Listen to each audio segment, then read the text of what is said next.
ada salah satu peserta, dia bisnisnya di industri properti. Nah itu zaman itu memang banyak orang properti datang gitu. Banyak yang belajar, cuman salah satu yang paling ekstrim menurut saya waktu itu ada salah satu developer yang belajar. Kebetulan bukan agent tuh kayaknya dia. Dia ngiklan itu sebulan pertama, itu ngiklan pokoknya 50 ribuan lah, sebulan tuh ngabisin 900 ribuan. Itu dia bisa closing 11 unit properti. Tapi di bulan kedua, dia kabarin saya lagi closingnya 21. Wah, 2M 3M lah, budget iklannya kayak 5 juta.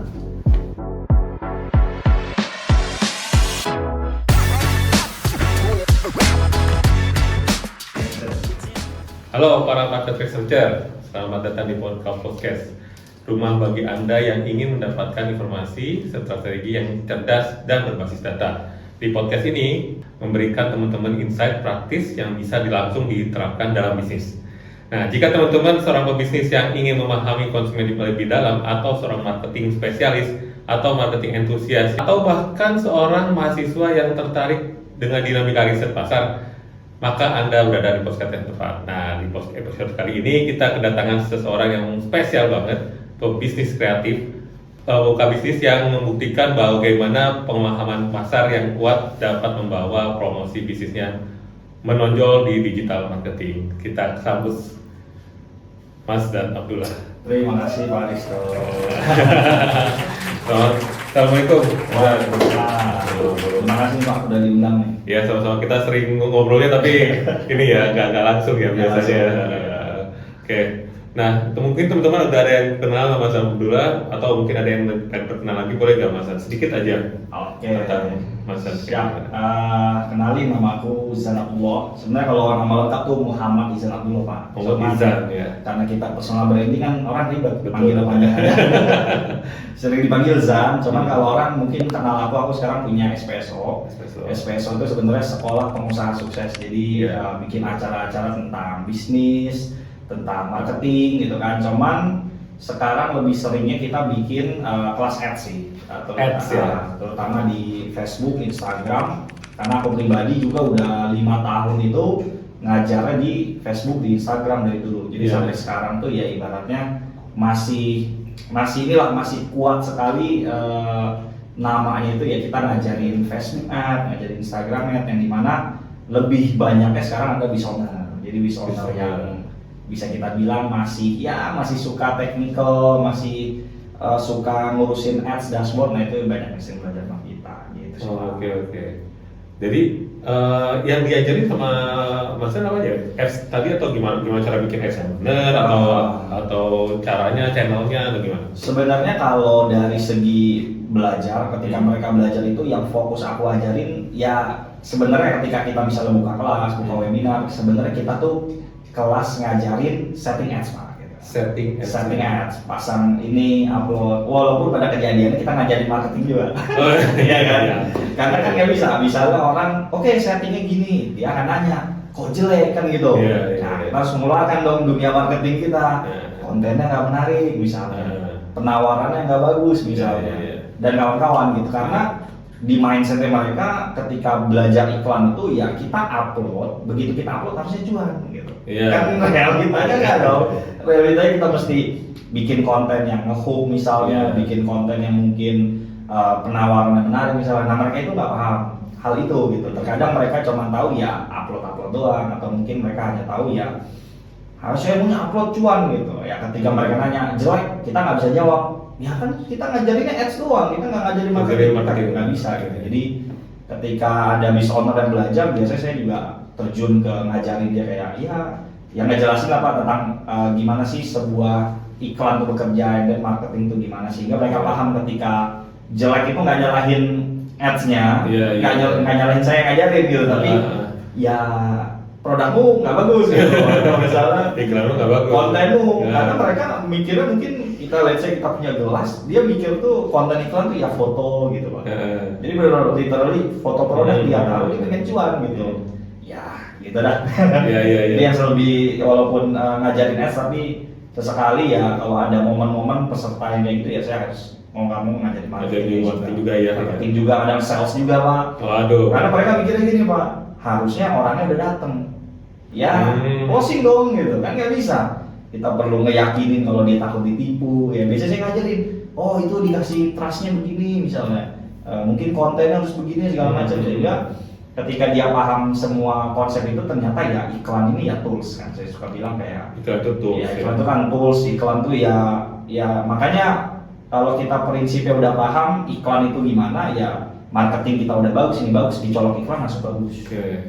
Ya. Berarti sebetulnya antara setting ads sama bikin konten dan juga gimana meyakinkan orang itu sebenarnya beda-beda kan itu kan? Ya, dan itu ya, emang sama mereka juga dan beda.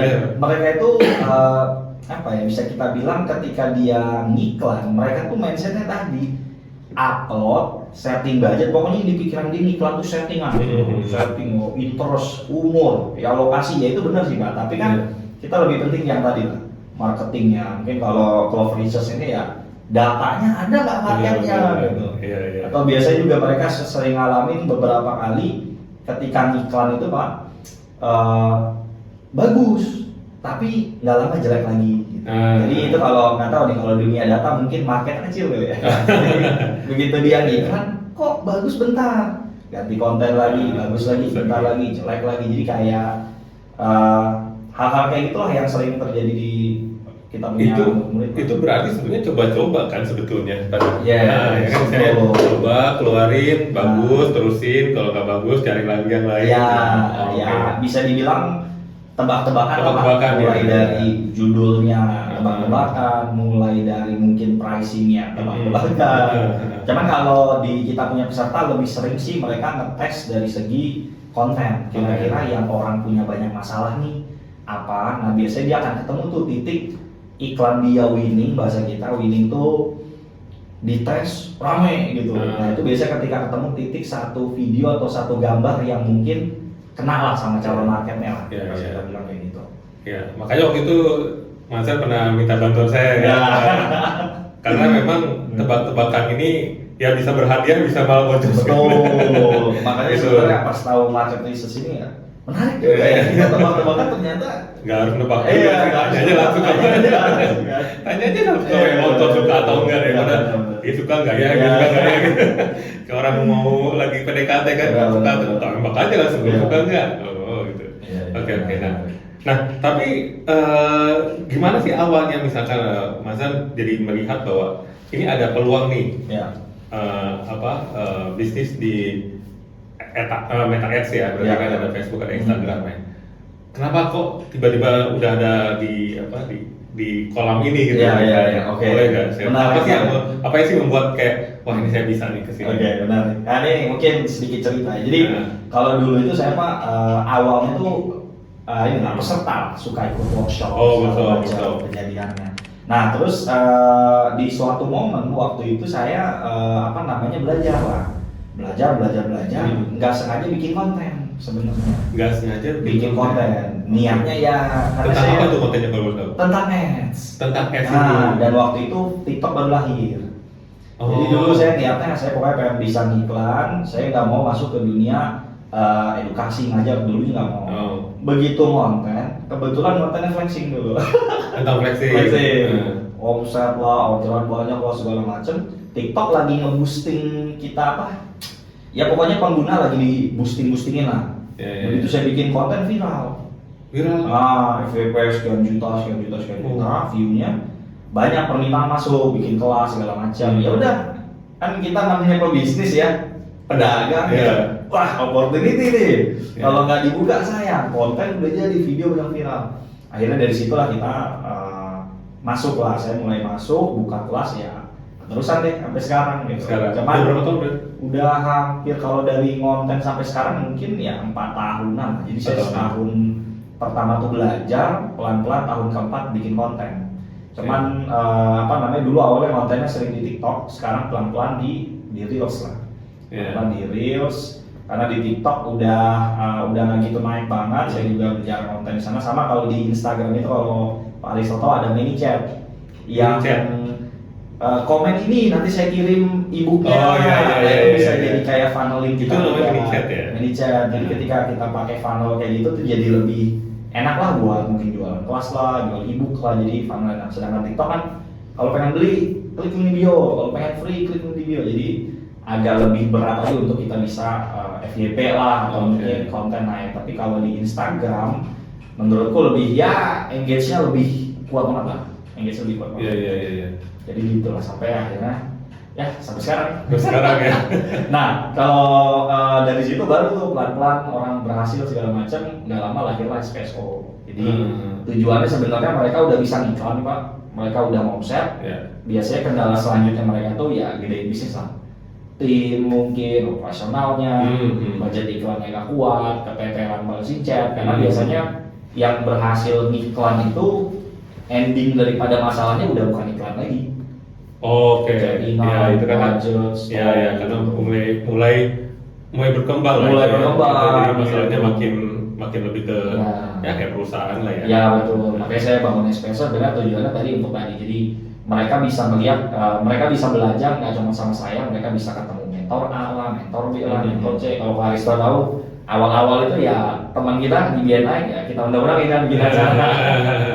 Kita undang-undang bikin acara untuk ya sharing-sharing lah dengan teman-teman gitu tentang bisnis. Gitu. Ya. Ada cerita ini nggak? Ada case study yang kerasa ekstrim banget nih untuk pada saat pakai produknya Mas nih. Oke, ini maksudnya peserta belajar terus kemudian omsetnya gitu ya. Ada. Kalau yang lama-lama sih aku udah nggak gitu inget ya. Cuman yang paling dekat itu ada salah satu peserta, dia bisnisnya di industri properti. Nah itu zaman-zaman itu memang banyak orang properti datang gitu karena orang properti kan nggak ada hubungan sama ads. Sosial media maksudnya ya. Nah, Pak. Jadi orang properti itu kan biasa jualan di ya platform-platform yang kita tahu lah, segala macam. Nah mereka datang, mungkin mereka melihat kompetitor mereka tuh iklan di Facebook, di Instagram juga, ya kan. Mungkin mereka mencari-cari nih siapa, akan belajarlah ke saya. Banyak yang belajar, cuman salah satu yang paling ekstrim menurut saya waktu itu ada salah satu developer yang belajar. Kebetulan bukan agent tuh kayaknya dia. Dia ngiklan itu sebulan pertama itu ngiklan pokoknya 50 ribuan lah, sebulan tuh ngabisin 900 ribuan.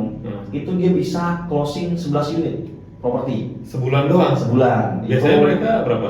Biasanya kadang ada yang cuma 1, cuma 2. Gila 11 doang. Ya ada yang bahkan lipat ya. 2 bulan cuman ya dari closing. Iya kan rumah kan. Nah, cuman yang menjadi satu pelajaran ngelihat salah satu orang ini gitu kan. Itu yang bikin dia begitu Pak, ternyata lokasi Pak. Mungkin kalau kita nggak nebak-nebak nih ya, ternyata di Jabodetabek ini pemain ads properti banyak Pak.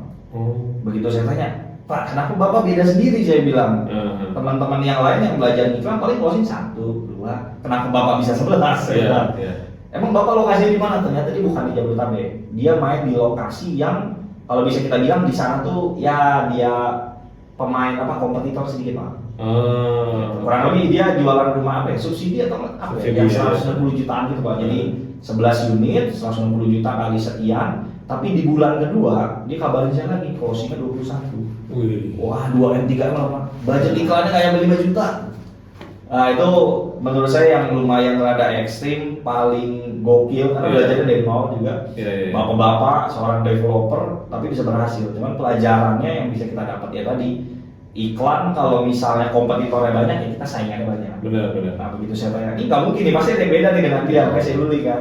Oh ternyata daerahnya bukan di tempat bukan di Jabodetabek, tapi dia main di lokasi yang ya minim kompetisi lah. Sedangkan yang closing 1, 2 kalau saya tanya di mana jualannya? Oh Bogor, Tangerang, Jakarta. Ya udah dah paling ya, tapi namanya properti kan beda Pak. Ada unit 100 juta, ada 100M, ya 800 juta. Ada juga yang lain, cuman yang lain tuh ya closing 1,5 M tapi 1 doang. Closing 400 juta tapi 1 doang. Ya menurut saya itu masih biasa lah ya. Kalau 11 ini kan wah lumayan gitu ya.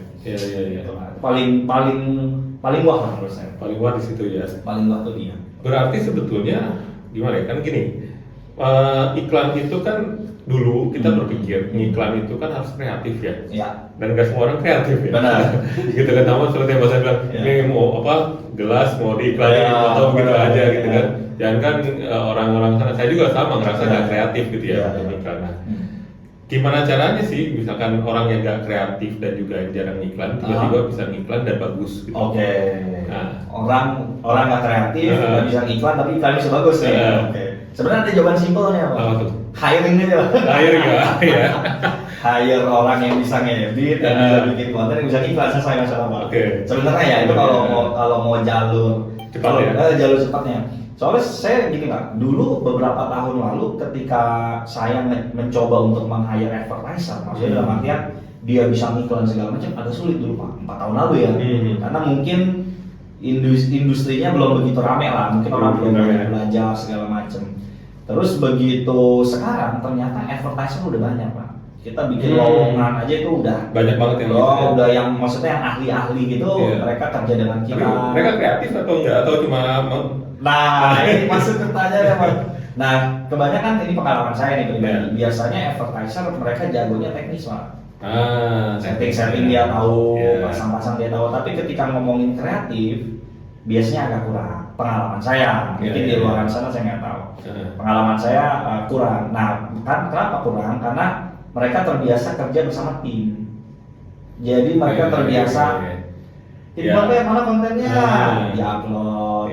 Copywriting landing page mana, diupload gitu. Sehingga ketika kita rekrut dia dan kita berharap, kok konten kamu jelek gitu. Nah, soalnya dia jagonya dashboard.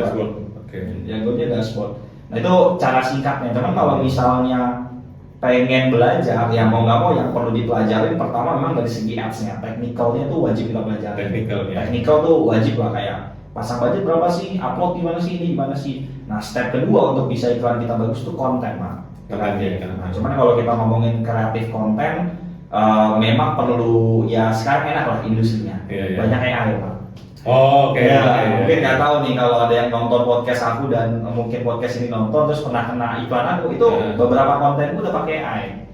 Oh gitu. Skripnya ChatGPT, videonya AI. Gitu. Jadi sebenarnya kalau kita bisa manfaatinnya, sebenarnya bisa banget lah kita punya konten-konten yang bagus gitu kan dengan pemanfaatan AI. Jadi enaknya era sekarang itu nggak kayak era saya dulu Pak. Dulu saya bikin copywriting aja harus nyari kompetitor, saya ATM kan gitu. Sekarang ketik jadi kasih alternatif ya. Sehingga dari situ aja sebenarnya kita udah bisa punya konten yang kreatif dan banyak gitu loh. Dan itu gampang sih, bener. Cuman kalau orang yang punya duit supaya nggak pusing, udah cari the best advertiser, cari the best orang kreatif. Masalah selesai. Berarti sebetulnya sekarang ngiklan tuh nggak susah harusnya ya? Harusnya nggak susah. Cuma gini, karena kan semua orang bakal pindah, misalkan kreativitasnya ke AI. Kemudian juga settingnya kan, masa juga sharing ya. Di podcastnya juga gimana cara settingnya atau di workshopnya dan sebagainya. Terus gimana caranya kita bisa stand up nih, ke beda atau misalkan dilihat sama audiens ya, kalau misalkan semua orang mungkin melakukan hal yang sama. Menarik. Nah ini sering juga kejadian di peserta-peserta lah yang belajar iklan segala macam. Mereka berpikirnya ketika beriklan, saya kan iklan cuma sendiri gitu. Saya kan nggak punya kompetitor. Maksudnya mereka tuh nggak pernah mikirin kayak videonya, dia nggak pernah mikirin harganya, dia nggak pernah. Itu ada kompetitor lo gede lo, mereka nggak pernah mikirin itu kan. Nah biasanya aku kasih tahu atau kasih saran ke mereka adalah melakukan ya diferensiasi, itu udah wajib Pak. Ketika misalnya orang jualan skincare, mau kita ngiklan se-M juga kalau kita nggak ada bedanya sama yang brand gede, benar kan? Ya akan kalah juga Pak. Cuman ya biasanya aku biasanya karena yang belajar sama aku dari nol atau pemula, biasanya aku nggak kasih yang ribet-ribet. Udahlah bangun aja akun IG. Jadi saya nggak ngejelasin mungkin nggak tahu nih kalau Pak Rizko mungkin bangun brandingnya, bangun ininya, enggak. Saya bilangnya begini aja simple. Dah paling minimal begini, untuk kamu bisa menang, bisa beda, minimal bangun konten. Jadi bilang gitu. Kenapa? Karena dengan kita bangun konten, kita bangun akun Instagram kita rapiin feed-nya, highlight-nya, bio-nya, logonya, rutin posting kontennya kan gitu. Setidaknya ada bedanya. Kalau misalnya kompetitor, let's say ya, oke saya bisa properti, kompetitor rata-rata properti mainnya hard selling doang. Ya kan? Gambar video, akun IG-nya mati gitu. Kamu misalnya beda dari segi konten. Aktif edukasi, personal branding jalan, ini jalan. Nah itu salah satu pembeda. Jadi biasanya saya tipenya kalau ngajar itu Pak ya nggak suka yang gimana-gimana. Udah yang paling gampang ini. Kan orang pahamnya gampang tuh Pak. Bikin konten ya? Iya udah bikin konten aja. Gak usah yang unique selling position produknya harus begini ya. Itu kan pusing Pak. Buat pemula pusing, tapi kalau bikin konten ya harusnya gampang Pak. Bikin akun IG, membangun. Ya mungkin kalau sekarang mungkin endorse, KOL segala macam kan bisa dimainin juga Pak. Berarti kebanyakan kalau misalkan lihat kayak gitu, itu bener-bener yang baru masuk ke dunia bisnis atau yang baru ngiklan, atau mungkin ada kelas-kelas yang memang udah biasa ngiklan tapi lagi mentok aja gitu ada? Kalau kebanyakan yang belajar mereka rata-rata udah punya bisnis, baru terjun di iklan. Beberapa, tapi ada juga beberapa yang modelannya mungkin dia udah coba sendiri bingung. Kok error, kok masih rugi juga, atau biasanya dari agensi Pak. Agensi, maksudnya dia udah pakai agensinya nggak bagus. Cuman saya di kelas nggak ngejek-jekin agensi gitu ya. Takutnya bahaya juga di komentar. Jadi saya selalu bilang gitu, sebenarnya nggak ada yang salah sama agensinya gitu. Ya cuman nggak tahu kalau dia emang ternyata di otak-atikin lah sama agensinya. Cuman saya selalu bilang mungkin bukan agensinya yang salah, tapi kita nggak paham cara kerja iklan. Mereka kan mikir oke saya bayar orang harus bagus dong mana nih? Ya kan sedangkan kalau misalnya begitu kan enak banget kan gitu. Tadi kan ketika di kelas saya kasih tahu ini lo jelek karena ini yang bikin iklanmu nggak bagus ya. Jadi justru kebanyakan yang belajar itu mereka udah punya bisnis Pak, bisnisnya udah lama-lama lah, cuman baru terjun atau kayak tadi udah iklan lama kok tiba-tiba jelek. Kenapa nih sekarang? Biasa ya saya kasih tahu algoritma sekarang kayak gimana. Jadi campur-campur, cuman kalau dibilang paling banyak pemula sih Pak.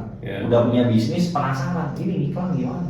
Karena saya lihat kompetitor biasa gitu, atau mungkin dia ngapain di sana. Banyak di situ. Berarti kan pada saat kita mengambil satu tindakan atau action itu kan berarti melihat dulu situasi kan? Atau istilahnya ngumpulin data dulu nih.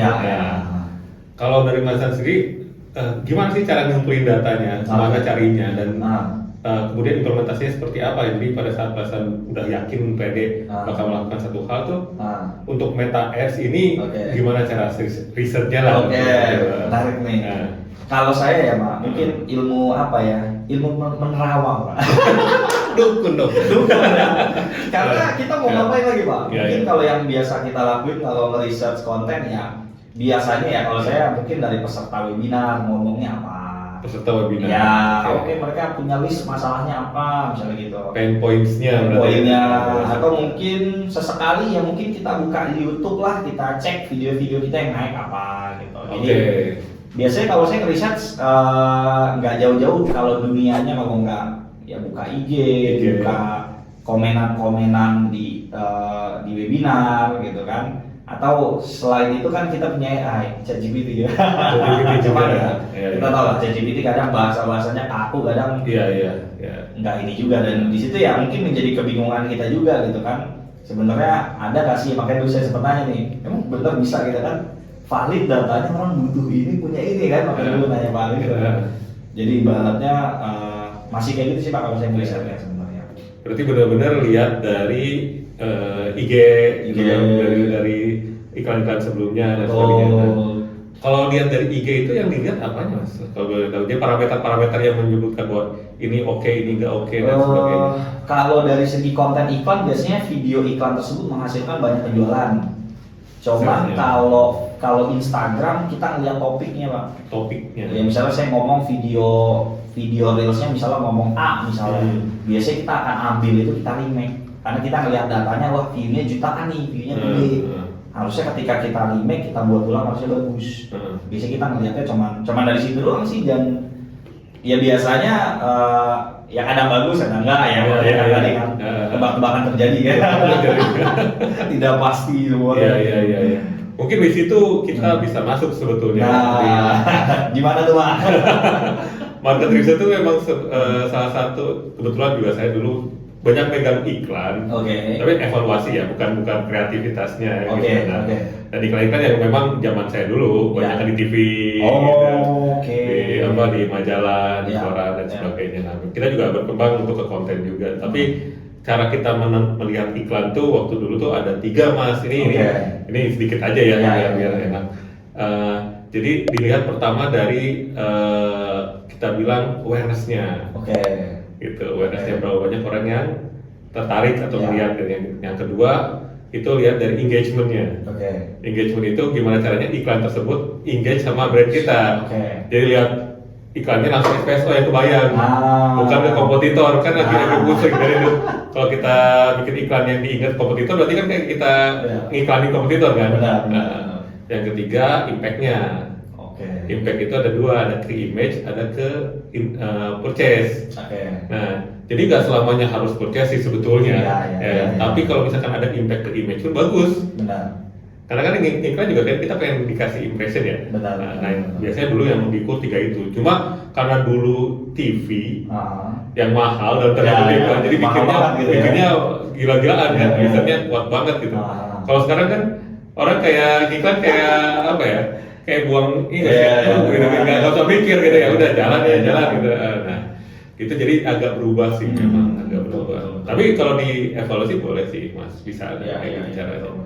Nah, oke, wah, berarti nggak cuma dari konten, tapi juga melihat dari kira-kira kita mau spending berapa, kemudian juga dipasang kapan aja dan di mana gitu ya. Iya.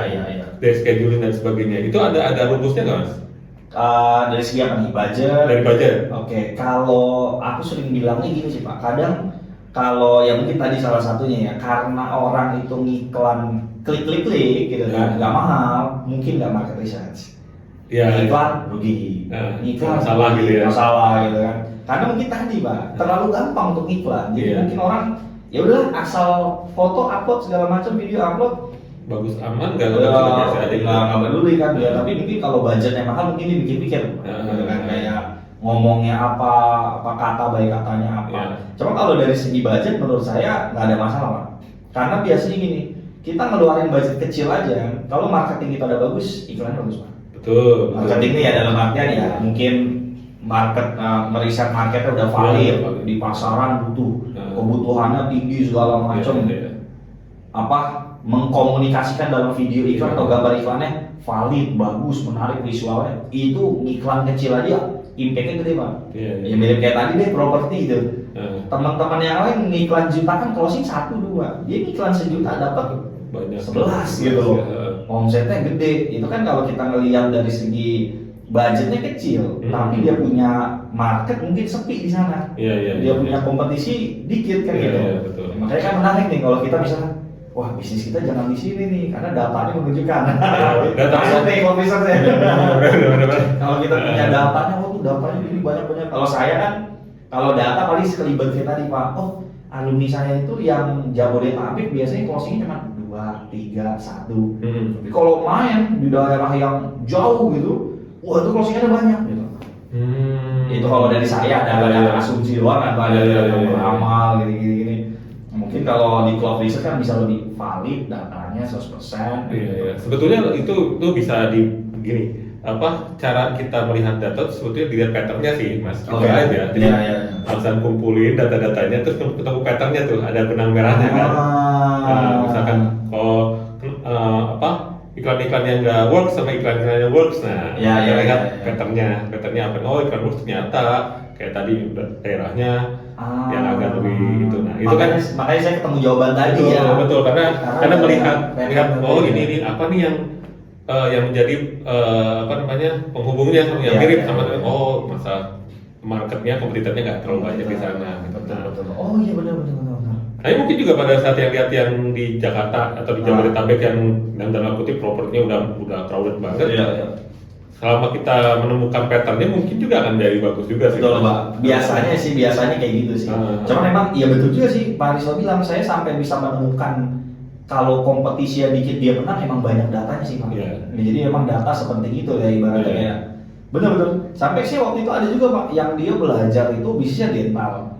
Setahu saya dental itu wah luar biasa, dental klinik gigi maksudnya Pak. Dia iklan banyak banget itu. Saya misalnya sama istri saya duduk di dental waktu itu iklannya kita slide ada 20 kali dental semua. Banyak kan gitu. Semuanya ya. Tapi ada waktu itu peserta saya, dentalnya kok rame. Oh ya saya bagus gini. Di mana dentalnya? Papua. Oh. Sepi Pak. Ya mungkin di Jabodetabek ngiklan semua, Papua dia ngiklan sendiri mungkin atau mungkin kompetisinya dikit gitu. Jadi memang sih betul banget sih. Jadi kalau punya data valid, valid patternnya ketemu benang merahnya. Iya, memang analisis tuh kebanyakan kayak gitu sih. Kayak gitu caranya ya, cara Pak. cari pola sebetulnya. Polanya. Cari pola makanya ketemu. Oke, nah, wah seru nih. Oke. Jadi kalau espresso sendiri ini workshopnya rutin atau ada ini ya mas, ada seasonnya? Oke, kalau espresso sendiri sekarang kelasnya masih di Meta X semua Pak. Di Meta X Sekarang, semua. yang masih kita fokusin Meta X doang. Iya. Ya bentar lagi kita akan beranjak ke yang lain lah ibaratnya kayak gitu. Ah. Kalau jadwal rutin sih, ya Rutin. nggak rutin banget, cuman sebulan tuh kita ada seminar, kita ada workshop offline. Sebulan sekali itu? Nggak sebulan sekali sih Pak. Kalau seminar kadang 2 kali 3 kali, 2 kali, 3 kali. offline juga kadang beberapa kali kita adain karena kalau offline kita kalau dulu sempat bikin 100 gitu Pak. Oh. Cuman kan kita belajar teknis. Teknis itu kendalanya biasanya perlu banyak orang yang di samping dia Pak. Oh, ngasih tahu caranya ya? Error, iya. Iya benar-benar. Ada satu kejadian saya bikin workshop 100 orang gitu kan. Teknis. Teknis. Wah, tim saya udah banyak tuh di belakang gitu kan. Oke, udah semua. Sudah. Nah, ibu-ibu di belakang. Belum. Tungguin.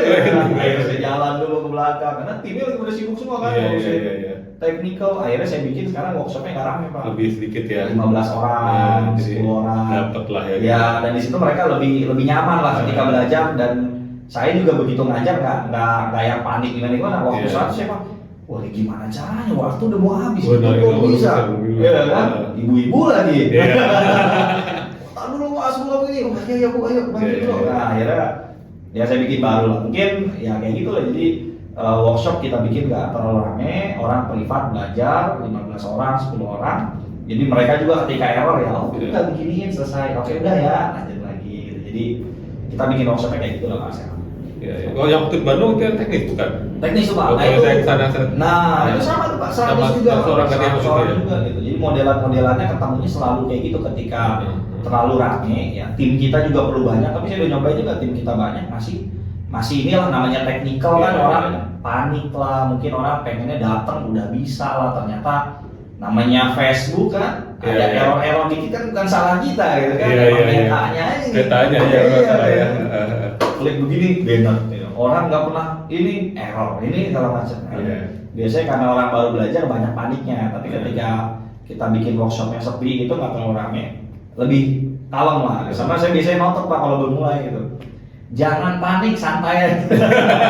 Karena kalau mereka nggak digituin, sepanjang jalan ada aja yang panik. Semua diklik ke oh, Iya, gitu iya. gitu ya. Wah ini gimana gini, apalagi offline kan, euforianya, wah dia bisa, saya nggak bisa mas, gini. Nah, akhirnya saya tenang aja, kita bantuin, kita bikin gak rame-rame supaya belajarnya gampang. Iya. Berarti ada yang teknis, ada yang teori juga.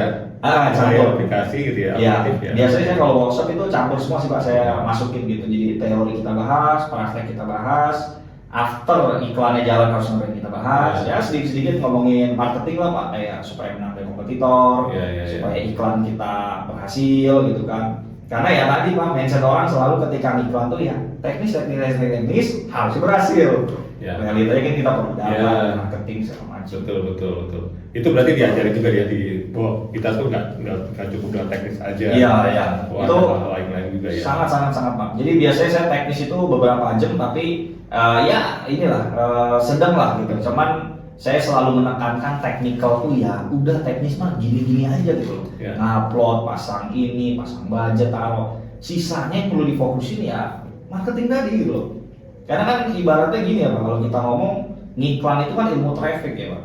Orangnya datang ke tempat kita, udah Meta angkat angan, saya udah kasih orang. Nah yang jadi masalah orang itu kan dia, Apakah dia mau beli atau enggak? iya yang di Suka sini atau ini enggak. dia nggak tahu nih Pak, nge-prospeknya Iya. gimana, nge-closingnya Iya. gimana, handling objection ya gimana kan Pak? Itu close masuk sih. Nah, yuk teman-teman kita close ya.